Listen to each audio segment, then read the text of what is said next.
హే everyone! ఈరోజు మనం super delicious బాదం హల్వా ఎలా తయారు చేయాలో చూద్దాం. ఇది మీ పండుగలకి, అకేషన్స్‌కి పర్ఫెక్ట్ డెజర్ట్.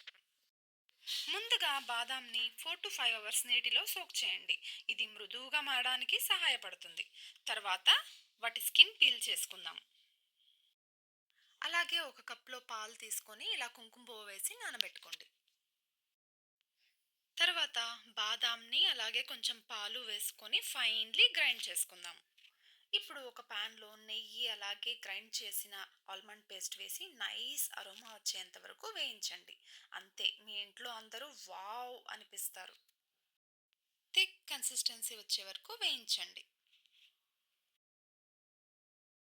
ఇప్పుడు షుగర్ మరియు కుంకుమ పువ్వు పాలు వేసి బాగా మిక్స్ చేయండి. మిక్చర్ థిక్ అయ్యే వరకు బాగా కుక్ చేయండి. చివరిలో మన ఫ్లేవర్ కోసం vanilla essence or cardamom powder add చేసుకోవచ్చు. వావ్! మన బాదం హల్వా రెడీ అయిపోయింది. ఇప్పుడు ఫ్రెండ్స్ మరియు ఫ్యామిలీతో షేర్ చేసుకోండి. మీకు నచ్చితే లైక్ చేయండి మరియు మరిన్ని ఆసమ్ రెసిపీ కోసం ఫాలో అవ్వండి. Thank you.